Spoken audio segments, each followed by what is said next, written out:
नमस्कार। कार्यक्रम आर्थिक बहसको यो श्रृङ्खलामा हार्दिक स्वागत छ।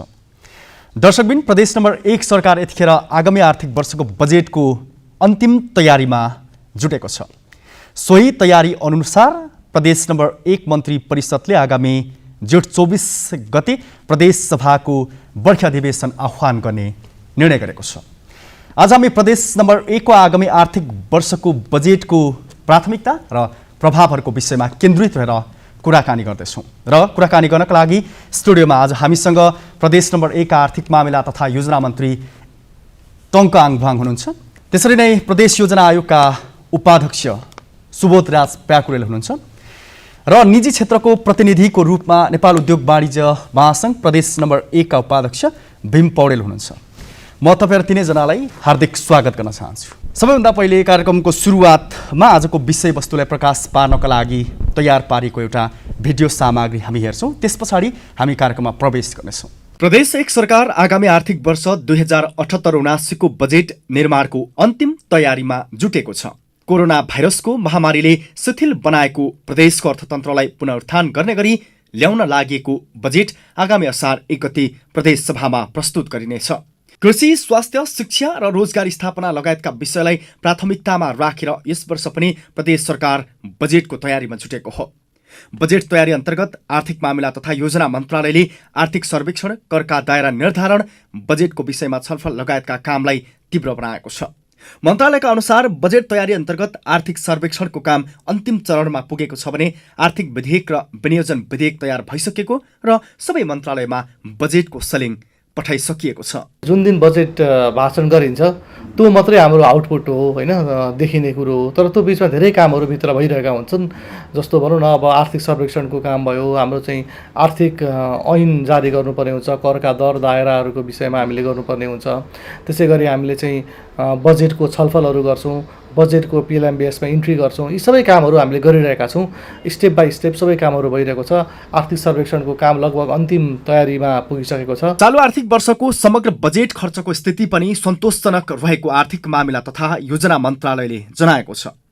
चालु आर्थिक वर्षको कुल बजेट 41 अर्ब 83 करोड मध्ये 50% मात्र बजेट खर्च गर्ने निर्णय गरेको प्रदेश सरकारले हालसम्म समग्रमा प्रदेशमा 40.8% अर्थात् 17 अर्ब 20 करोड रुपैयाँ खर्च भइसकेको जनाएको छ।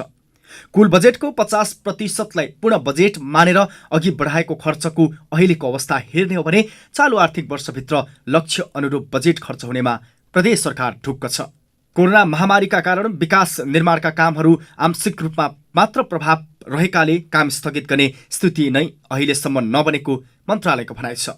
प्रदेश 1 सरकारले आन्तरिक स्रोत मध्ये राजस्व सङ्कलन पनि अपेक्षाकृत रूपमा नै सङ्कलन भइरहेको जनाएको छ। प्रदेश नम्बर 1 को खर्च हामीले चाहिँ अपेक्षा अनुरूपै गर्न सकिरहेको अवस्था छ। अहिले हाम्रो चाहिँ जुन जम्मा बजेट 41 अरब हाम्रो चाहिँ 83 करोडको जुन बजेट हो, सुरु बजेट चाहिँ हाम्रो 40 अरब 83 करोडको बजेट थियो। तर के भयो त्यो भनेदेखि बिचमा सङ्घीय सरकारबाट सशर्त अनुदानहरू थपिएकोले गर्दाखेरि 41 अर्बभन्दा बढीको बजेट हुन पुग्यो र त्यो बजेटमध्ये हाम्रो चाहिँ अहिलेसम्म 17 अरब जति चाहिँ 17 अरब 10 करोड जति हाम्रो खर्च भइसकेको छ। र त्यो खर्चको हिसाबमा गर्दाखेरि चाहिँ हाम्रो करिब 40.8% हाम्रो खर्च भएको छ। आगामी आर्थिक वर्षको बजेट मार्फत कोरोनाले गरेको क्षति न्यूनीकरण गर्न बजेटमा नयाँ कार्यक्रम समावेश गर्दै स्वदेशी श्रमिक प्रयोगमूलक योजना बनाउने र उक्त योजना कार्यान्वयनका लागि बजेटमा समेट्ने अपेक्षा गरिएको छ। साथै यस वर्ष पनि विदेशबाट फर्किने युवालाई नेपालमै रोजगार प्रदान गर्न कृषि रोजगारका क्षेत्रलाई बजेटमा प्राथमिकता दिइने मन्त्रालयले जनाएको छ। कृषिमा आधारित रोजगारमूलक कार्यक्रम, स्वास्थ्यका पूर्वाधार उपकरण र जनशक्ति व्यवस्थापनमा बजेट बढ्ने अपेक्षा गरिएको छ। मन्त्रालयका अनुसार प्रदेशका विभिन्न निकायबाट माग भएको बजेटको प्राथमिकता हेरेर बजेट तयारी गरिएको जनाएको छ। बजेटमा चालु वर्षको जस्तै अङ्कका आधारमा भौतिक पूर्वाधार मन्त्रालयमा सबैभन्दा बढी बजेट जानेछ। चालु वर्षमा सुरु भएका अधुरा योजना सम्पन्न गर्नुपर्ने भएकाले पनि भौतिक पूर्वाधार मन्त्रालयमा बजेट जाने बताइएको छ। समग्रमा हामीले भिडियो सामग्री पनि हेरिसकेका छौँ र अब विषयवस्तुमा प्रवेश गर्दै गर्दा सबैभन्दा पहिले पछिल्लो राजनीतिक घटनाक्रमलाई अलिकति म लिन चाहन्छु। विशेष गरेर मन्त्रीज्यूबाट यो केही जिज्ञासाहरू मन्त्रीज्यूलाई म राख्दैछु। विशेष गरेर चाहिँ जसरी हाम्रो प्रदेश नम्बर 1 को पछिल्लो जुन राजनीतिक घटनाक्रम रहेको छ यसमा चाहिँ जसरी यो विभिन्न क्षेत्रहरूले अझै भनौँ विपक्षी दलहरूले चाहिँ एकदमै धेरै यो अध्यादेशको विपक्षमा बोलिरहेका छन्। वास्तवमा यो के हो र कसरी लिनु भएको छ तपाईँले? अब यो कुरालाई हामीले जहाँसम्म लाग्छ अब प्रतिपक्षी अब दलहरूले अब त्यो एउटा भन्ने एउटा धर्म नै हो भन्ने मलाई लाग्छ। किनभने सबैभन्दा ठुलो कुरो भनेको अहिले नेपालको सन्दर्भमा प्रदेश नम्बर 1 को सन्दर्भमा कोभिड-19 नै हो र कोभिड-19ले पारेको असरै हो र ठुलो धनजनको हामीले रक्षा सुरक्षा गर्नु नै महत्त्वपूर्ण कुरा हो। त्यसो भएको हुनाले केही ढिलो भएको छ, तर फेरि पनि अहिले जुन एउटा अध्यादेशको माध्यमबाट हामीले एउटा छलफल बस गरेर नै हामीले अब टुङ्गो गर्ने भन्ने कुनै एउटा निष्कर्षमा पुगेका छौँ। यो कुरालाई अन्यथा रूपमा लिनु हुँदैन भन्ने मलाई लाग्छ। जस्तै यो प्री बजेट छलफलको समय गुज्रेपछि चाहिँ विशेष गरेर चाहिँ कोरोना महामारीको सङ्केतलाई देखाएर व्यवस्था छल्न सरकारले अध्यादेश ल्याएको चाहिँ विपक्षीहरूले आरोप लगाउँदै आएका छन्। वास्तवमा यो समय गुज्रेको अवस्थामा तपाईँहरूले व्यवस्था छल्नै ल्याउनु भएको हो कि अघि पनि केही कुराहरू त आए तर पनि यो बाध्यता थियो त? यो अहिलेको सन्दर्भमा यो बाध्यतै हो। किन भन्दाखेरि अब हामीले हाम्रो प्रदेश नम्बर 1 को सन्दर्भमा मात्रै होइन, अहिले अन्य प्रदेशको 7वटा प्रदेशको सन्दर्भमा पनि के छ भने अब यो 13-14 को एउटा बिचमा ल्याएको छैन। उहाँहरूले पनि अब भर्खरै मात्रै अब सुचारू गरिराख्नु भएको छ र 15 पछि नै उहाँहरूले पनि अब चाहिँ बर्खे अधिवेशनहरू सुरु गर्नु भएको छ।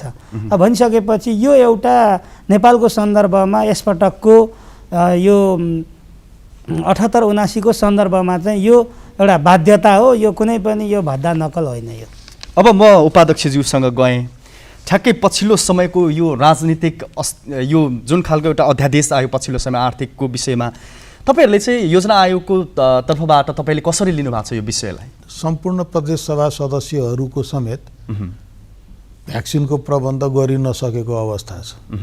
आम नागरिकको त सबैलाई थाहै छ। एउटा कुरो त्यो पर्यो र अर्को कुरो चाहिँ नि अब सरकारको ध्यान चाहिँ नि पुरै कसरी हुन्छ कोभिड व्यवस्थापन गर्ने। यो महामारी त फेरि कोभिड मात्रै छैन, अब त नयाँ ब्ल्याक फङ्गस पनि आइसक्यो। बिचमा अक्सिजनको हाहाकार पर्यो। अब फेरि के छ भने अक्सिजन उत्पादनको कुरामा हेर्ने हो भने प्रदेश एक निर्यातक प्रदेश हो। सबैतिर त पठाउनु पनि पर्यो, आफ्नालाई पनि हेर्नु पर्यो। यहाँबाट चाहिँ नि भारत समेत निर्यात हुन्थ्यो। त यो सबै कुराहरू र प्रशासनिक बोझको कारणले गर्दाखेरि फेरि प्रशासनिक क्षेत्रमा पनि अब यो बजेटकै तयारीको कुरा गर्ने हो भने हरेक मन्त्रालयमा योजना विभागहरू सचिवहरू त अत्याधिक व्यस्त हुनुपर्छ। अहिले नै त कुरा गर्ने हो भने हाम्रो अर्थ सचिव चाहिँ नि भर्खरै कोभिडबाट मुक्त हुनुभयो। भर्खर सामाजिक विकासको सचिव कोभिडले थन्किनु भएको छ। यो कर्मचारीहरूमा पनि कोभिड व्याप्त भयो। यिनै सब कारणले यो चाहिँ नि प्रदेश सभाको अधिवेशन डाक्नलाई ढिलो भयो हो। तर के छ भने आन्तरिक रूपमा जुन तयारी गर्नुपर्ने हो थोरै मान्छेले भए पनि दिनरात लागेर त्यसको तयारी भइ नै रहेको छ। नीति तथा कार्यक्रमको ड्राफ्ट लगभग आज सकिन्छ। त्यसपछि बजेट र विनियोजनको प्राथमिकता त्यो पनि त्यसको लगत्तै सकिहाल्छ। त्यसपछि बजेटमा चाहिँ नि विन्यास गर्नलाई खासै समय लाग्दैन। खालि के छ भने प्रदेश सभा सदस्यज्यूहरूले पनि अलि बढी मेहनत गर्नुपर्छ। समय थोरै भएको हुनाले अलि बढी अध्ययन गर्नको लागि बढी समय व्यतीत गरिदिनु भयो भने यसलाई ठुलो समस्या मान्नु हुँदैन। देशैभरि पर्या हो। मन्त्रीज्यूसँग फेरि फर्के म अनि त्यस पछाडि निजी क्षेत्रका प्रतिनिधिसँग आउनेछु। जसरी कानुन छल्न र औपचारिकता पुरा गर्ने उद्देश्यले ल्याइएको अध्यादेश कुनै पनि हालतमा स्वीकार्य नहुने भनेर चाहिँ विपक्षी दलका नेताहरू चाहिँ आफ्नो जिज्ञासाहरू आफ्नो कुराहरू राख्दै गर्दा चाहिँ बजेट अधिवेशनमा यसले के प्रभाव पार्छ? यसको सन्दर्भमा त यो प्रक्रियागत हिसाबले नै हामीले अब छलफल बसलाई हामी अगाडि बढाउँछौँ। त्यसो भएको हुनाले अब अहिले हामीले अब यसलाई अर्को रूपमा हामीले लिएका छैनौँ। किनभने अब हामी एउटा विधि प्रक्रिया एउटा सिस्टममा नै अगाडि बढ्छौँ। अब यो कुराबाट उहाँहरूले अब होइन अवरोधकै गर्नुभयो अरू नै गर्नुभयो भनिसकेपछि त हाम्रो त के हुन्छ र भनेपछि अब हामीले त पहिलो कुरा त हामी एउटा समन्वय सहकार्यकै आधारमा नै हामी जाने कुराहरू नै अगाडि बढ्छ। त्यही नै कुरा हो। अहिले अरू विकल्प हामीले सोचेका छैन। म एफएनसीसीआई प्रदेश उपाध्यक्षज्यूसँग आएँ। प्रदेश सरकारले असार 1 गते बजेट ल्याउनु पर्ने प्रावधान छ। बजेट पेश हुनुभन्दा 15 दिन अगाडि प्री बजेट छलफल गरिसक्नुपर्ने कानुनी प्रावधान रहेको छ, तर अध्यादेश मार्फत जुन कुरा अघि तपाईँले सुनि पनि सक्नुभएको छ, ठ्याक्कै तपाईँहरूले एउटा व्यवसायको नाताले निजी क्षेत्रको हिसाबमा यसलाई कस्तो दृष्टिले हेर्नु भएको छ? वास्तवमा जुन सङ्घ सरकारले ल्याएको जुन बजेट छ त्यो बजेटले उद्योगी व्यवसायलाई पूर्ण रूपमा नसमेटेको अवस्था र योभन्दा अगाडिको 77-78 को बजेटमा 8 खर्ब उसबाट मतलब करको दायराबाट उठाउने भन्ने थियो भने अहिले 10 खर्बको बजेट आएको छ। यसमा कोभिडकै कारण हो, विभिन्न कोभिडको कारणले उद्योग धन्दा पूर्ण रूपमा सञ्चालन नभएको र आंशिक रूपमा मात्रै सञ्चालन गर्नु परेको हुँदा यो जुन बजेट सङ्घ सरकारले ल्याएको बजेट छ त्यो बजेट पूर्णतः पुरा हुन नसक्ला। अब यो बजेट पुरा नहुँदै सङ्घ अहिले प्रदेश सरकारले बजेट ल्याएको छ, अब प्रदेश सरकारले ल्याउने बजेटमा हामीले जुन आकाङ्क्षा राखेका छौँ त्यो पूर्ण रूपमा पुरा हुन्छ जस्तो लागिरहेको छैन। हामी स्वागत गर्छौँ प्रदेश नम्बर 1 को मन्त्रीज्यू सँगै हुनुहुन्छ। यो बजेटले व्यवसायीहरूलाई राहतका प्याकेजहरू ल्याउँछ र राहत मिल्छ भन्ने हामी आशावादी छौँ। अब बजेटको विषयमा कुराकानी गरौँ। अब तपाईँसँग छोटो समय छ, थोरै समयमा तीव्र तरिकाले बजेटको तयारीमा तपाईँहरू लागिराख्नु भएको छ। ठ्याक्कै प्रक्रियागत तरिकाले कहाँसम्म पुग्नुभयो तपाईँहरू? अब यसको सन्दर्भमा त हाम्रो प्रक्रिया त अब नियमित रूपमा नै अगाडि बढिरहेछ, यसमा कुनै पनि रोकिएको छैन। अब त्यसो भएको हुनाले अब निर्धारित समयमा नै हामी बजेट प्रस्तुत गर्न सक्छौँ। अब केही अब समस्याहरू त असर त परिरहेछ होइन, तर हामी अगाडि बढ्न सक्छौँ। के असर छन् मन्त्रीज्यू त्यसभित्र? होइन, अघि नै पनि यहाँ कुरा आइ नै सक्यो। अब जस्तै अब कतिपय कर्मचारीहरू अब कोभिड लागेर बिरामी भइराखेको अवस्था छ। अब भइसकेपछि हाम्रो अब लेखन प्रक्रियाहरू त अब प्री बजेटको कुराहरू, बजेट वक्तव्यका कुराहरू, नीति कार्यक्रमका कुराहरू, यो कुराहरू हामीले जति जनशक्ति छ त्योबाट हामीले चाहिँ अब अगाडि बढाइ नै राखेका छौँ। तर पनि अब अहिलेको सन्दर्भमा त जुन रूपमा चाहिँ हामीले अलिकति सल्लाह सुझावहरूको लागि जुन रूपमा निजी क्षेत्र लगायतलाई अब चाहिँ सधैँ चाहिँ विगतमा चाहिँ अलिकति एउटा छलफल बहस गरेर अब जुन रूपमा चाहिँ हामीले अगाडि बढाउनु पर्ने कुरा हो, यो कुराहरू कोभिडले गर्दाखेरि हामीले त्यो गर्न सकेनौँ।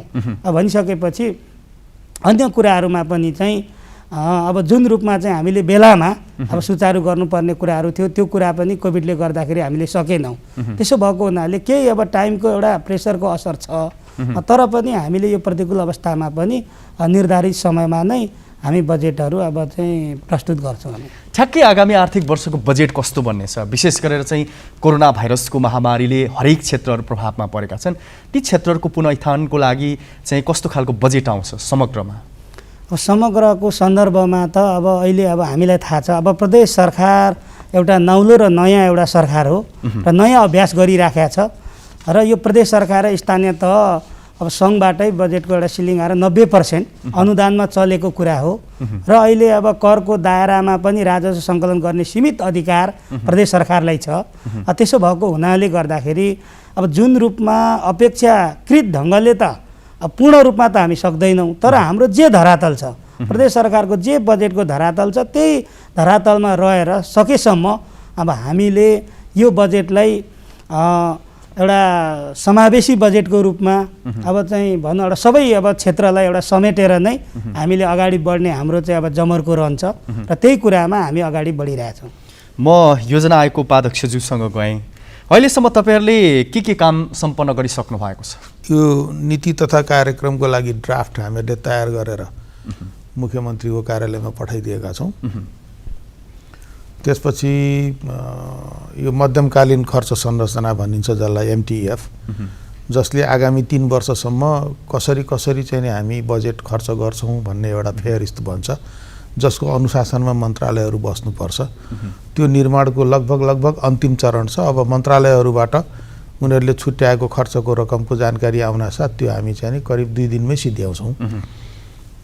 तेस्रो कुरो के छ भने हामीहरूले यसपटक विभिन्न क्षेत्र समुदायसँग सकेसम्म एउटा कम्युनिकेसन मिडिया प्रयोग गरेर छलफल चाहिँ गऱ्यौँ, तर पहिले जस्तो चाहिँ नि बहुपक्षीय बैठक गर्ने, राय सल्लाह लिने त्यो काममा चाहिँ हाम्रो कमी कमजोरी रह्यो। कारण के हो भने हाम्रो पनि धेरै साथीहरू चाहिँ नि कोभिडबाट प्रताडित हुनुभयो। र चौथो कुरो के छ भने हामीहरूले अहिले सबै मन्त्रालयलाई भनेको के हो भने, र त्यो कुरो नीति तथा कार्यक्रममा स्पष्ट रूपमा लेखेर हामीले पठाएको छौँ, हामीले पठाएको ड्राफ्टमा हामीहरूले ख्याल गर्नुपर्ने कुराहरू के हो भने, अबको चाहिँ नि हामीहरूको कार्यक्रम भनेको पहिलो कुरो नागरिकको चाहिँ नि स्वास्थ्य हो। र स्वास्थ्यको दुईटा हुन्छ, एउटा उपचारात्मक हुन्छ, एउटा निरोधात्मक हुन्छ। रोग लागेपछि उपचार गर्ने उपचारात्मक हो, रोगै लाग्न नदिने चाहिँ निरोधात्मक भयो। एक उपचार भयो। दोस्रो चाहिँ के भन्दाखेरि तपाईँको पोषण। मान्छेले पोषक यदि खानेकुरा पोषणयुक्त सरसफा खाएन भने त्यो औषधिले मात्रै त्यो निको हुँदैन, अझ बल्झिन्छ। तेस्रो हो सरसफाइ। त्यसकारण अबको स्वास्थ्यको कुरा गर्दाखेरि उपचार, पोषण र सरसफाइ तीनवटालाई संयुक्त रूपमा राखेर गर्ने भनेको तात्पर्य अबका हाम्रा सम्पूर्ण योजनाहरू समष्टिगत हुनेछन्। जस्तो कि उत्पादनका योजना बनाउँदाखेरि उत्पादन मात्रै होइन, उत्पादन, प्रशोधन, भण्डारण, बजारीकरण र ब्रान्डिङ। र हामीहरूले ध्यान दिनुपर्ने र अहिलेदेखि सोच्नुपर्ने कुरा चाहिँ मैले छर्लङ्ग भन्नुपर्छ, ढाँट्नु हुँदैन। कुरो के हो भने जसरी कोभिडको तेस्रो चाहिँ नि लहर पनि आउन सक्छ भनिएको छ र नयाँ नयाँ खालका म्युटेन्टहरू आइरहेछन्। अहिले नै ब्ल्याक फङ्गस आएको छ, कालो ढुसी, जसको परीक्षण नेपालमा सम्भव छैन। हामीहरूले अहिले विदेश पठाउनु पर्छ। तपाईँ हामी सम्झ्यौँ न, कुनै बेलामा कोभिडको परीक्षण गर्न हङकङ पुर्याउनु पर्थ्यो होइन। त्यो खालको स्थिति भएको हुनाले हामीहरूले अहिले भनेको हाम्रो स्वास्थ्य संरचनालाई सबलीकृत गर्ने हो, नागरिकमा स्वास्थ्य चेतना फैलाउने हो। र हाम्रा योजनाहरू तपाईँको समष्टिगत हुने, बहुआयामिक हुने। एउटै योजनाले धेरै प्रतिफल दिने र तपाईँ हामीले चाहिँ नि थोरै मितव्ययी, थोरै खर्चमा धेरै उपलब्धि हुने खालका योजनाहरू गर्नुपर्छ। योजना आयोगका आगामी योजनाहरूको विषयमा फर्किनेछु। अर्को एउटा जिज्ञासा, तपाईँहरूले अहिलेसम्म निर्माण गर्नुभएको योजनाहरूको प्रगतिप्रति कतिको सन्तुष्ट हुनुहुन्छ तपाईँहरू? यो के छ भने तपाईँले अब 77-78 को फाइनल त आएको छैन, तर 76-77लाई हेर्नुभयो भने प्रदेश सरकारको उपलब्धि 71% भन्दा माथि छ। चित्त बुझाउनु त हुँदैन, 100% गर्ने पर्छ भनेर लाग्यो हो हामी। तर पनि तुलनात्मक रूपमा हेर्नुहुन्छ भने कुनै पनि प्रदेशभन्दा पछाडि छैन। अब हामीहरूको जिडिपीको हिसाबले हेर्नुहुन्छ भने हामीहरूको चाहिँ नि राम्रो ग्रोथ छ। अब प्रदेश 1 को तपाईँहरूलाई सबैलाई थाहै छ, हामी खाद्यान्नमा आत्मनिर्भर छौँ। हामी अब पशुजन्य सामग्री, माछा, कुखुरामा, अन्डामा आत्मनिर्भर छौँ होइन।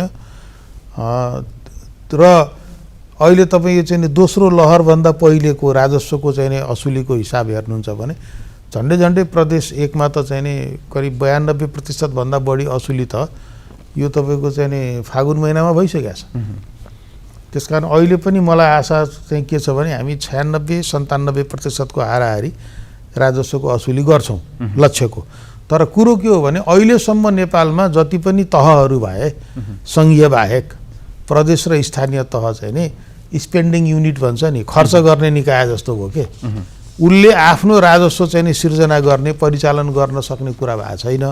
त्यसकारण यस पटकको हामीहरूको चाहिँ नि कार्यक्रममा एउटा परेको प्रमुख अंश भनेको के हो भने राजस्वका सम्भाव्य क्षेत्रहरूको चाहिँ खोजी गर्ने र प्रदेशको आफ्नै राजस्व वा सेवा शुल्कको आम्दानी बढाउने भनेको छ। म एफएनसीसीआईका प्रतिनिधिसँग फर्क्यो उपाध्यक्षज्यू। जसरी प्रदेश सरकारले समयमा प्री बजेट छलफलको कुराहरू हुन सकेन, त्यस पछाडि अन्य प्रक्रियाहरू अगाडि बढ्दै गए, जसबाट चाहिँ जसरी तपाईँहरूले चाहिँ अपेक्षा गर्नुभएका धेरै कुरा बजेटसँग छलफलमा सहभागी हुनुपर्ने, धेरै समय आफ्नो कुराहरू पनि सरकारसँग राख्न पाइयो भने आफ्नो भनाइका आफूले चाहेका जस्ता विषयवस्तुहरू पनि समेटिन्छन् कि भन्ने तपाईँहरूको पनि जिज्ञासा, धारणा होला। तर छोटो समय हुने भयो, कतिको सन्तुष्ट हुनुहुन्छ? तपाईँहरूको विचारमा यो कस्तो लाग्यो तपाईँहरूलाई? हाम्रो विचार वास्तवमा निजी क्षेत्रको उसमा प्रदेश सरकार ल्याएको जुन बजेट छ, बजेट आउँदैछ, सबै सानो तल्लो तहको व्यापारदेखि लिएर उद्योग व्यवसाय र कृषकलाई समेत समेट्नुपर्ने भन्ने हाम्रो विषय हो। वास्तवमा अहिले जुन कोभिडको कारण धेरै व्यवसायहरू थलिएको अवस्था छ, यी व्यवसायलाई करको कुरा जुन छ, प्रदेश सरकारले दिनुपर्ने अनुदानका कुराहरू छन्, यी चाहिँ एकदमै विचार गरेर ल्याउनु पर्ने अवस्था छ।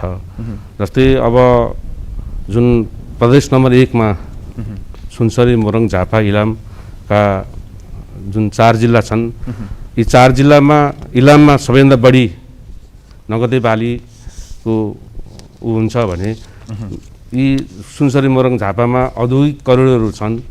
यी उद्योगहरूमा विभिन्न तहमा रहेका व्यवसायीलाई अनुकरणीय मतलब एकदम कस्तो भन्ने भने यसलाई यी व्यवसायीलाई चाहिँ राहत मिल्ने, राहतको मतलब जस्तै कच्चा पदार्थ ल्याउनलाई अहिले समस्या परिरहेछ। दिनानुदिन श्रमिकको अवस्था नाजुक छ, किनभने धेरै उद्योगहरूमा विदेशबाट, इन्डियाबाट र विभिन्न मुलुकबाट यहाँ चाहिँ श्रमिकले काम गरिरहेको अवस्था छ। किनभने हाम्रो देशमा, यस प्रदेशमा विदेशबाट श्रमिक नआइकन नचल्ने उद्योगहरू पनि छन्। यी विषयमा केही राहत र करको विषयमा अहिलेसम्म हाम्रा व्यवसायीले, जस्तै यातायात व्यवसायीले यातायातमा आफ्नो कर बुझाउन नसकेको अवस्था छ। यी विषय लगायत प्रदेश सरकारले दिने राहतका विषयमा चाहिँ पूर्ण रूपमा सहयोग मिल्छ भन्ने हामीले आशा लिएका छौँ। हुन्छ, म मन्त्रीज्यूसँग गएँ र निजी क्षेत्रलाई आगामी आर्थिक वर्षको कहाँनिर समेटिनेछ, निजी क्षेत्र कहाँ देखिनेछ भन्ने विषय पनि तपाईँको पक्षमा केही समय पछाडि आउनुहोस्। मन्त्रीज्यू, फेरि एकचोटि मैले आगामी आर्थिक वर्षको बजेटको यो पूर्व सन्ध्यामा छौँ हामी। अब कोरोना भाइरसले गर्दा चाहिँ धेरै क्षेत्र यतिखेर जुन महामारीले चाहिँ एउटा नराम्ररी प्रभावित बनेको छ, ती क्षेत्रहरूलाई चाहिँ पुनरुत्थान गर्नुपर्ने जिम्मेवारी पनि यतिखेर आएको छ। विशेष गरेर चाहिँ आगामी आर्थिक वर्षको बजेट चाहिँ चालु आर्थिक वर्षको जस्तै प्राथमिकताका क्षेत्रहरू निर्धारण गरेर ती विषयलाई प्राथमिकता दिएर बजेट आउँछ कि नयाँ प्राथमिकताका विषयहरू अन्य केही थपिएका छन्? 1 नम्बर प्रदेशको एउटा सन्दर्भमा चाहिँ अब यो जति पनि 1 नम्बर प्रदेश सरकारको क्षेत्र अधिकारभित्र रहेर जति पनि समस्याहरू आइराखेका छ, अब उद्योग धन्दा, कल कारखाना, मजदुर, किसान लगायतका कुराहरू, उद्योग धन्दा सञ्चालन गर्ने कुराहरूमा पनि आफ्नो क्षेत्र अधिकारभित्र रहेर जति पनि चाहिँ अब अनुदान दिनुपर्ने कुरा हो, अब कर ट्याक्सको, अब यो क्षेत्र अधिकार त अब हाम्रो 3 तहको अब सरकारको आफ्नै छ भने त्यो कुराहरूमा रहेर प्रदेश नम्बर 1 ले दिनुपर्ने चाहिँ सेवा सुविधाहरू, अब यसका छुटका कुराहरू, अब यो कुराहरूमा चाहिँ अगाडि बढाउँछ। कार्यक्रमहरू जस्तै प्राथमिकताको क्षेत्रहरू तपाईँहरूले निर्धारण गरेर बजेट विनियोजन गर्नुहुन्छ, तर ती क्षेत्रमा गएका कार्यक्रमहरू प्रभावकारी हुन सकेनन् भन्ने गुनासा, जनगुनासा पनि धेरै बढ्दैछ। कृषि क्षेत्रकै कुरा गर्ने हो भने चाहिँ धेरै क्षेत्रहरूमा चाहिँ प्रभावकारी कामहरू हुन सकेका छैनन्। सिँचाइका क्षेत्रहरूमा जुन बजेट विनियोजन भएका क्षेत्रहरूमा काम हुन सकेका छैनन्। अब प्रभावकारी बनाउनु पर्यो नि त मन्त्रीज्यू कार्यक्रमहरू पनि। सबभन्दा ठुलो कुरो अब हामीले हाम्रो जनता, हाम्रो चाहिँ भनौँ न एउटा मानवलाई नै हामीले चाहिँ बचाउन सकेनौँ भने के को लागि विकास भन्ने प्रश्न खडा भएको छ। त्यसो भएको हुनाले स्वास्थ्य नै पहिलो हुन्छ, तर पनि हामीले फेरि अरू विकास निर्माणका कुराहरूमा पनि अब यसपटक चाहिँ हामीले एउटा व्यावहारिक र कार्यान्वयन हुने किसिमको बजेट हामी तर्जुमा गर्छौँ र यो चाहिँ बजेट प्रस्तुत गरिसकेपछि पहिलो चौमासिकमा नै 50% कटौती गरेर 50% मात्रै अब लागू गर्ने गरेको अनावश्यक महत्त्वाकांक्षी बजेट हामी प्रस्तुत गर्दैनौँ। त्यसो भएको हुनाले अब यसपटक चाहिँ हाम्रो चाहिँ अब गत वर्षको जस्तो एउटा कार्यान्वयन नहुने, किनभने यो कोभिडको महामारीको बिचमा पनि WHO नेपाल सरकारको स्वास्थ्य मन्त्रालयको जुन एउटा मापदण्ड हो त्यसलाई आत्मसात गर्दै चाहिँ हाम्रा विकास निर्माणका प्रक्रियाहरूलाई सुचारू गरेर कार्यान्वयन हुने र हामीले चाहिँ गर्न सक्ने किसिमको बजेटहरू हामी प्रस्तुत गर्छौँ। छोटो समयमा अर्थ मन्त्रालयको एउटा बोझिलो जिम्मेवारी पनि तपाईँ समक्ष छ र यो छोटो समयमा त्यो काम पनि गर्नुपर्ने स्थिति छ। वर्षैपछि बजेट ल्याएर औपचारिकता मात्रै पुरा गर्नु कि त्यसको प्रभाव खोज्नु चाहिँ सबैभन्दा ठुलो कुरा मन्त्रीज्यू। जस्तै प्रभावकारिताको विषयमा कुराकानी गर्दा बजेटले कतिको प्रभाव पार्यो भन्ने विषयलाई तपाईँले योभन्दा अगाडिका वर्षहरूमा कसरी हेर्नु भएको छ र तपाईँले ल्याउनु हुने बजेटले कस्तो खालको बेग्लै प्रभाव पार्छ? अब यसको सन्दर्भमा त हाम्रो एउटा संविधान अनुसार नै हामीले अगाडि बढ्नुपर्छ र बुझ्न जरुरी छ। र पहिलो कुरा त संवैधानिक अधिकार र क्षेत्र अधिकारको हिसाबले एक नम्बर प्रदेश सरकार अथवा प्रदेश सरकारहरू सीमित अधिकारहरूलाई दिएको छ र हाम्रो मागहरू चाहिँ असीमित र अनन्त छ। अब हाम्रो साधन स्रोत सीमित छ भने अब एकल सूचीका अधिकार पनि सीमित छन् भने साझा सूचीका अधिकारलाई पनि छिटोभन्दा छिटो अब डिक्लेयर गरेर अगाडि बढेर कार्यान्वयन गर्ने गरिसकेको अवस्था छैन। आफैमा यो नयाँ अभ्यास नौलो अभ्यासको रूपमा छ भने 90% अनुदान सङ्घको अनुदानको रूपमा चल्नुपर्ने अवस्था आइरहेछ भने राजस्व अभिवृद्धि गर्ने कुरामा जुन रूपमा चाहिँ हामी एउटा खुला रूपमा चाहिँ अगाडि बढ्नुपर्ने कुरा हो। अब यो कुरामा चाहिँ केही चाहिँ हातखुट्टा बाँधिएको जस्तो अवस्था भएको हुनाले गर्दा अहिले कस्तो अवस्था छ भने अब अलिकति हिजोको भनौँ एउटा अधिकारविहीन जस्तो अब सङ्घले पठाएको बजेटलाई चालु र आबोमा बाँडेर अगाडि बढेको जस्तो एउटा अवस्था छ। तर यो कुरालाई अन्त्य गर्नको निमित्त हामीले भनौँ एउटा संविधान अनुसार 3 तहको स्थानीय तहको सरकार प्रदेश सरकारसँग केन्द्र सरकारसँग अब समन्वय सहकार्य र सहअस्तित्वको आधारमा छिटोभन्दा छिटो यो समस्या भएका कुराहरूलाई समाधान गरेर अगाडि बढ्नुपर्ने चाहिँ आवश्यकता छ एउटा कुरा भने। अर्को पार्टबाट हामीले हेऱ्यौँ भने हिजो 2 तहको सरकार र अहिलेको 3 तहको सरकारको स्थिति हेऱ्यो भनेदेखि चाहिँ जहाँसम्म मलाई लाग्छ यो एउटा डेटा तथ्याङ्क हेऱ्यो भने पनि हिजो 2 तहको सरकारको अहिलेको संरचनामा कुनै पनि जिल्लाको हिजो 2टा निर्वाचन क्षेत्र थियो पहाडी जिल्लामा भनेदेखि त्यो एउटा एक्जाम्पलको रूपमा लिनु पर्दाखेरि हिजोको 2 तहको सरकारले 10 वर्षमा गर्न नसकेको एउटा प्रतिनिधि सांसदले बजेट लाउन नसकेको कुरा चाहिँ अहिले यो सङ्कटकालीन अवस्थामा यो नौलो अभ्यास नयाँ अभ्यास भनिरहँदा पनि यो 2 वर्षको बिचमा चाहिँ 10 वर्षमा हिजोको प्रतिनिधि सांसदले लाउन नसकेको बजेटहरू चाहिँ आफ्नो क्षेत्रमा चाहिँ प्रदेश सरकारको एउटा प्रदेश सभा सदस्यले लाउन सफल भएको छ। प्रदेश सरकारले गरेका विकास निगमका योजनाहरू कम्प्लिट भएर चाहिँ अगाडि बढ्ने हो भनेदेखि चाहिँ के छ भने एकदमै प्रभावकारी ढङ्गले यो अगाडि बढेको छ। हुन्छ, फेरि फर्किनेछु म आयोगका उपाध्यक्षज्यूसँग फेरि फर्केँ एकचोटि। तपाईँहरूले आयोग अन्तर्गत चाहिँ 3 वर्ष 5 वर्ष जुन प्लान अवधिका योजनाहरूको अहिलेसम्मको बजेटले कतिको फलो गरेको पाउनु भएको छ तपाईँहरूले? अब बजेट बनाउँदाखेरि अब कार्यक्रम बनाउँदाखेरि प्राथमिकताका कुराहरूलाई ख्याल गरौँ। त्यसको मेरिटमा जाँदाखेरि पहिलो स्वास्थ्य हैन, दोस्रो चाहिँ नि तपाईँको शिक्षा, तेस्रो रोजगारी, चौथो लगानी, पाँचौँ चाहिँ सुशासन। यो क्रस कटिङ चाहिँ सुशासन हो। यो सुशासनमा बस्ने भनेको वित्तीय अनुशासनमा पनि बस्ने हो, योजनाबद्ध यो परियोजना निर्माण गर्ने पनि हो र त्यसको एउटा होलिस्टिक अप्रोच अघि नै मैले तपाईँलाई भनिहालेँ। र अहिले हामीहरूले विश्लेषण गर्दाखेरि हामीहरूले के पाएका छौँ भने हामीहरूको जुन आवधिक योजना छ 76-77 देखि 80-81सम्म, यो अहिलेको चाहिँ महामारीको सन्दर्भमा हामीहरूले यसको फेरि रिभ्यू गर्नुपर्छ। अब अहिले पनि तपाईँले सुन्नुहुन्छ भने यो व्यावसायिक घरानाहरूको व्यावसायिक संस्थाहरू, उद्योग वाणिज्य महासङ्घ, अरू परिसङ्घ सबैको तपाईँले सुन्नुहुन्छ भने उहाँहरूले सबैले स्वागत गर्नु भएको छ बजेटको। त्यसको स्वागतकर्ताको प्रमुख कारण के छ भने करका दरहरू घटाइएको छ, कर तिर्ने म्याद थपिएको छ हैन, बिजुलीमा पनि अब घरेलुदेखि लिएर सबैलाई छुट दिएको छ, डिमान्ड चार्जमा छुट दिएको छ र साना करदाताहरूको चाहिँ नि त्यो परिमाणात्मक बन्देजहरू बढाइएको छ। जस्तो 30 लाख हुन्थ्यो भने अब 50 लाख, 50 लाख हुन्थ्यो भने 1 करोडसम्मका पुगेका छन्। ब्याङ्कहरूले दिने सहुलियत कर्जाको पनि आधारहरू बढाइएको छ। तिनै सब कारणले उहाँहरूले स्वागत गर्नुभएको छ। तर योजना आयोगमा बसेर अथवा प्रदेश सरकारको एउटा अङ्गको रूपमा आफ्नो संविधानलाई सम्झिँदाखेरि के त्यसले चाहिँ परिलक्षित गरेको सामाजिक न्याय प्राप्त गर्नको लागि त प्रत्येक व्यक्ति आत्मनिर्भर हुनु पर्यो नि। आत्मनिर्भर, आर्थिक रूपमा आत्मनिर्भर भयो भने त्यो मान्छे आफैलाई आफै मर्यादित महसुस गर्छ। अनि मर्यादित नागरिकले के गर्छ भने आफ्नो हक अधिकारको लागि खुलास्त चाहिँ नै पैरवी गर्छ अनि आफू जस्ता साथीहरू खोज्छ। र मलाई यो चाहियो मात्रै भन्दैन उसले, म यो गर्छु, मलाई यहाँनिर सहजीकरण गरिदेऊ, मूलत मै गर्छु भन्छ। यो खालको एउटा चेतनशील नागरिक त्यसरी सिर्जना हुन्छ। अब ठ्याक्कै तपाईँहरूले जुन बनाउनु निर्माण गर्नुभएको योजनाहरू चाहिँ कटौती हुँदा चाहिँ समग्रमा प्रदेशको अर्थतन्त्रमा कस्तो प्रभाव पार्छ?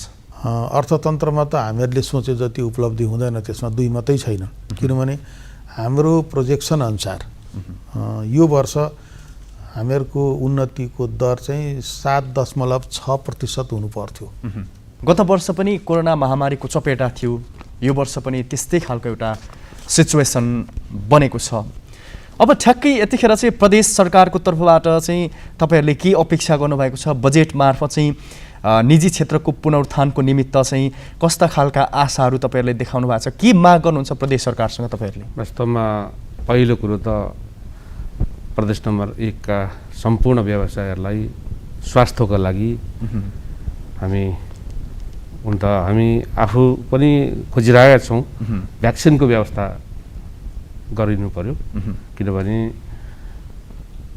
मान्छेको जिउ धन रहेन, व्यवसाय भोलि चल्छ। अब हुन त नेपाल सङ्घ सरकारले ठुलो मात्रामा अहिले स्वास्थ्यमा बजेट छुट्याएको छ। त्योभन्दा पनि प्रदेश नम्बर 1 का सम्पूर्ण व्यवसायलाई भ्याक्सिनको व्यवस्था गरेर जुन अहिले व्यवसायहरूलाई सरकारले दिएको सुविधा, सङ्घ सरकारले दिएको सुविधालाई फलोअप गर्दै जुन हामी करको दायरामा जुन सरकारले अघि योजना आएका उपाध्यक्षले भनिसक्नु भएको छ, करको दायरा घटाइएको छ, वास्तवमा हो। त्यस्तै गरेर व्यवसायीले अहिलेसम्म कर तिर्न नसकेको अवस्था छ, त्यसलाई समय बढाइएको छ। वास्तवमा त्यो समय थोरै कमी भएको अब हामी देख्छौँ। त्यसलाई हामीले 1 वर्ष पुरा पाउनुपर्छ भन्ने कुरा हो। त्यस्तै गरेर रुग्ण उद्योगहरू छन्, यी उद्योगहरूलाई सङ्घ सरकारसँग पहल गरी पुनर्कर्जाको व्यवस्थाको लागि हामी अनुरोध गर्छौँ। त्यस्तै गरेर हामीले जुन अहिले ब्याङ्कले धेरै व्यवसायहरूलाई लिलामीको अवस्थामा पुर्याएको छ, जुन कोभिडको कारण लिलामीको अवस्थामा पुगेका छन्। वास्तवमा अहिले सरकारलाई त थाहा नै छैन, सायद हामीले बुझेका छौँ यो कुरा। प्रदेश नम्बर 1 मा भन्दा पनि प्रदेश यो जुन औद्योगिक करिडोरमा जति व्यवसायहरू छन् उनीहरूको अवस्था धेरै नाजुक भयावह स्थिति छ, किनभने व्यवसाय चलेको छैन। मोटामोटी 6 महिना व्यवसाय चलेपछि फेरि पूर्ण लकडाउन भएको छ। यो लकडाउनको कारणले यहाँका व्यवसायी ब्याङ्कको किस्ता, करको किस्ता तिर्न नसकेको अवस्था छ। यो चाहिँ सङ्घ प्रदेश सरकार मार्फत हामी सङ्घ सरकारलाई अनुरोधको लागि म अनुरोध गर्छु। त्यस्तै गरेर अब आउने दिनमा कृषकहरूले कृषि उत्पादनमा बेलैमा मल बिउबिजनको बेला नपाएको अवस्था छ। त्यो बेलैमा सङ्घ सरकार प्रदेश सरकारले उपलब्ध गराइदिनु जरुर देख्दछु। त्यस्तै गरेर जुन हाम्रो प्रदेश नम्बर 1 मा जति व्यवसायी छन् सबै व्यवसायीले आफ्नो जुन बिमाको लागि बिमाको पैसा रकम बुझाउन नसकेको अवस्था छ, त्यसको लागि सरकार मार्फत समय बढाइदिन अनुरोध गर्छु। हुन्छ, म तपाईँको ती मागहरूलाई कसरी आगामी आर्थिक वर्षको बजेटमा सम्बोधन गरिएको छ भनेर मन्त्रीज्यूसँग सोध्दैछु। उहाँले धेरै आफ्ना भावनाहरू राख्नुभयो, आफ्ना मागहरू, निजी क्षेत्रको समग्र मागहरूलाई राख्नु भएको छ। त्यो मागहरूलाई तपाईँहरूले चाहिँ बजेटको कहाँनिर समेट्नु भएको छ? किनकि निजी क्षेत्रलाई पनि अर्थतन्त्रको एउटा दरिलो माध्यमको रूपमा, खम्बाको रूपमा लिने गरिएको छ। अब प्रदेश सरकारले दिनुपर्ने सहुलियतहरू, अब जस्तै करको कुराहरूमा, अरू भ्याटको कुराहरूमा देखि लिएर चाहिँ अब अनुदानको कुराहरूमा, सहुलियत ऋणको कुराहरूमा देखि लिएर अब मुख्य कुरो अहिले प्रदेश सरकारले गर्ने कुरा प्रायोरिटी क्रममा जस्तै स्वास्थ्य कुरामा, अब स्वास्थ्यमा पनि कुरा अहिले पनि आइरहेछ प्रश्नहरू। सबै उद्योग धन्दा कल कारखाना चल्नको निमित्त र यो चाहिँ अब नाकाहरूमा जस्तै गाडी घोडाका ड्राइभर खलासीदेखि लिएर अग्रमोर्चामा रहेका मजदुरहरूलाई चाहिँ सबभन्दा पहिले भ्याक्सिन दिनु पर्यो होइन, जस्तै सेक्युरिटी गार्डदेखि लिएर। अब यसमा सरकारी हिसाबले अब आर्मी पुलिसहरू अरू कर्मचारीहरू त छँदैछ भनेपछि अब जस्तै अब कतिपय चाहिँ पसलहरू पनि अब कतिपय चाहिँ अब दुध डेरीदेखि लिएर चाहिँ अब किराना पसलदेखि लिएर खाद्यान्नसँग रिलेटेड कुरादेखि लिएर जति पनि अग्र मोर्चामा अब नेपाल सरकारको स्वास्थ्य मन्त्रालयको मापदण्ड अनुसार अब के कुरा चाहिँ कुन टाइम टेबलमा खोल्ने नखोल्ने के कुराहरूमा चाहिँ एउटा फ्रन्ट लाइनमा अगाडि बढ्ने कुरामा सबैभन्दा पहिला कुरा चाहिँ भ्याक्सिनको कुरा हो। अब भ्याक्सिनको सन्दर्भमा अहिले अब सँगै केन्द्र सरकारले 26 अरब बजेट छुट्याएको छ त्योभन्दा माथि भने अब केन्द्र सरकारले ढिलो यदि गर्यो भनेदेखि प्रदेश नम्बर 1ले पनि अब 45 लाख प्रदेश नम्बर 1 का जनतालाई भ्याक्सिन चाहिँ प्रदेश नम्बर सरकारले आफै खरिद गरेर पनि हामीले चाहिँ जनताले दिलाउनुपर्छ भन्ने कुरा हाम्रो छलफल बस्मै अगाडि बढाएको छ र समन्वय पनि अब चाहिँ केन्द्र सरकारसँग भइरहेछ। म उपाध्यक्षज्यूबाट सक्दै आउँछु। जस्तै तपाईँहरूले चाहिँ योजना निर्माण गर्दै गर्दा, योजना छनौट गर्दै गर्दा चाहिँ के चुनौतीहरू छन्, तपाईँहरूलाई के समस्या हुने गरेको छ? हामीहरूलाई सबभन्दा ठुलो चुनौती के छ भने हामीसँग योजनाका विभिन्न स्वरूपहरू चिन्तनमा छ, तर त्यसलाई कार्यान्वयन गर्नको लागि सबभन्दा पहिलो कुरो त के छ भने त्यस अनुसारको सिप छैन। त्यस अनुसारको सिप दिएर त्यो सिपलाई प्रमाणीकरण गरिदिने संस्थाहरू पनि छैन। तपाईँ हामीले सुन्दाखेरि त त्यो सिटिभिटीको नाम सुन्छौँ, यहाँ इटरीमा बसेको छ। सिटिभिटीलाई तपाईँले सोध्नुभयो भने उसले 50,000 भन्दा बढी मान्छेलाई सिप दिएँ भन्छ, तर ती 50,000 मान्छे कहाँ छन् भनेर सोध्नुभयो भने उसलाई थाहा छैन।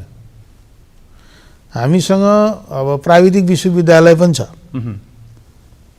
तर प्राविधिक विश्वविद्यालयले समाजमा काम लाग्ने अब यो औद्योगिक करिडोर पनि छ, उद्योगलाई काम लाग्ने, कृषिलाई काम लाग्ने, कता कता काम लाग्ने त्यो खालको चाहिँ नि मानव स्रोत यथेष्ट रूपमा त्यसले सिर्जना गर्न सकेका छैन। तेस्रो कुरो के छ भने उत्पादनको लागि सबभन्दा पहिले त मान्छेमा चाहिँ इन्क्युबेसन भन्छ नि, उद्यमशीलता, म यो गर्छु भन्ने प्रतिबद्धता चाहियो। त्यो प्रतिबद्धता अनुसारको उसमा सिप हुनु पर्यो, त्यो सिप अनुसारको औजार पनि पाउनु पर्यो, पुँजी पनि पाउनु पर्यो, बजार पनि पाउनु पर्यो। यो सबैलाई एउटै धागोमा गाँसेर हेर्नुपर्छ। त्यस अनुसारका संस्थाहरू पनि हामी कहाँ छैनन्। जस्तो कहिलेकाहीँ उत्पादन सहकारी भनिन्छ, उत्पादन सहकारीले चाहिँ नि उत्पादनको कुनै एउटा मात्रै पाटोकोलाई हेरे हुन्छ। अब आगामी योजनाहरू मैले सोधेँ कार्यक्रमको लगभग अन्तिम समयमा आगामी कार्ययोजनाहरू तपाईँहरूले के बनाउनु भएको छ, कसरी अगाडि बढ्नुहुन्छ तपाईँहरू? मुख्य विषयहरूलाई चाहिँ मुख्य कुरो चाहिँ नि अघि मैले भने नि स्वास्थ्यको कुरा, शिक्षाको कुरा, रोजगारीको कुरा, लगानीको कुरा हैन र सुशासनको कुरा। लगानीको क्षेत्रमा भन्नुहुन्छ भने हामीहरूले यस्तो योजना प्रस्तुत गरेका छौँ कि हाम्रो प्रदेश सरकारले लगानी गर्नु पर्दैन, उसले आम्दानी मात्रै गर्छ। निजी क्षेत्रले लगानी गर्छ, हामीहरूलाई उसले त्यसमा रोयल्टी पनि दिन्छ, हामीलाई उसले सेयर पनि दिन्छ, उसले हामीलाई आयकर पनि तिर्छ, भ्याट पनि तिर्छ, स्थानीय नागरिकलाई रोजगारी पनि दिन्छ र सिङ्गो अर्थतन्त्रलाई चलायमान पनि हुन्छ। त्यो खालको योजनाहरू करिब हामीहरूले 5 अरब रुपियाँ बराबर यो प्रदेश 1 मा चाहिँ नि आउने 2 वर्षभित्र लगानी हुन सक्ने हामीहरूले यो एउटा प्रस्ताव गरेका छौँ। यता निजी क्षेत्रको उपाध्यक्षज्यूसँग आए, जस्तै कोरोनाको महामारीले चाहिँ तपाईँहरू निकै प्रभावमा पर्नु भएको छ र परेका छौँ भन्दै हुनुहुन्छ तपाईँहरूले। तर जस्तै तपाईँहरू पनि त एउटा जिम्मेवार जस्तै संस्था हुनुहुन्छ, तपाईँहरू पनि त जिम्मेवारी जुन भावना बोकेर अगाडि बढिराख्नु भएको छ। जहिले मलाई तान्नुहोस् मात्रै भन्ने कि आफै पनि आत्मनिर्भर बनेर अगाडि बढ्ने हो? यस्तो छ, हामीले गरिराखेका छौँ, महासङ्घले आफ्नो हिसाबले गरेका छ भने हामी प्रदेश नम्बर 1 ले हरेक उद्योग वाणिज्य सङ्घले कोभिडको विषयमा मैले आफैले इटरीमा 100 बेडको आइसोलेसन सेन्टर सञ्चालन गरेको छु। त्यसमा 40 बेडको अक्सिजन सहितको बेडहरू छन् र त्यस्तै गरेर विराटनगर उद्योग सङ्गठनले गरेका छ, झापा उद्योग सङ्गठन, हरेक भनौँ न प्रदेश नम्बर 1 का तराई क्षेत्रमा रहेका सबै उद्योग वाणिज्य सङ्घले कोभिडको विषयमा निजी सरकारको लागि हामीले धेरै ठुलो सहयोग गरेका छौँ। यो भयो भने अघिल्लो वर्ष पनि हामीले विभिन्न ठाउँमा सहयोग गऱ्यौँ र हामी यस्तो हो, सरकारसँग हामी आशावादी हुन्छौँ, सधैँ आशावादी हुन्छौँ, किनभने हामी व्यवसाय सञ्चालन गरेर कर बुझाइन्छ, करको आधारमा देशमा बजेट बनाइन्छ। जस्तै अघि मैले सुरुमै भने प्रसङ्ग बाहिर गयो होला, 10 खर्बको बजेट जुन व्यवसायीको हिसाबमा बनाएको हो। त्यसले गर्दा यो चाहिँ जुन कोभिडलाई को लागि हामीले अनुरोध गऱ्यौँ, किनभने व्यवसायी मात्र नभएर समग्र जनता नै पर्छन्, जनता नै व्यवसायी हुन्। त्यसले गर्दा हामी सधैँ सरकारको उसमा रहन्छौँ। हस्, अब मन्त्रीज्यूसँग अन्तिममा जस्तै बजेटको ठ्याक्कै अलिकति अगाडि तपाईँ हुनुहुन्छ यतिखेर, जसरी पूर्व सन्ध्यामा हामी दगुर्दै गर्दा हिँड्दै गर्दा चाहिँ विशेष गरेर चाहिँ सरकारले निर्वाचन लक्षित रणनीतिमा आधार बनाएर बजेट ल्याउने आरोप जसरी तपाईँहरूलाई लाग्ने गरेका छन्, ठ्याक्कै अहिले पछिल्लो समय धेरै जस्तोले हुन त तपाईँहरूको विपक्षमा बोल्नेले बोल्छन्, त्यो थाहा छैन, कस्ताले बोल्छन् त्यो पनि थाहा छैन, तर तपाईँहरूलाई त्यो एउटा आरोप लाग्ने गरेको छ। अब यो मेरो विचारमा अब उहाँहरूले एउटा भन्ने कुरा हो, तर अहिले पनि यत्रो एउटा चाहिँ हामी एउटा छलफल बहसमा छौँ। नेपालमा दक्ष जनशक्ति उत्पादन हुनुपर्छ। दक्ष जनशक्ति उत्पादन भएन भनेदेखि अब कुनै पनि योजना अब स्किमहरू निर्माण गर्न सक्दैन, आफ्नो खुट्टामा आफै पनि सक्दैन।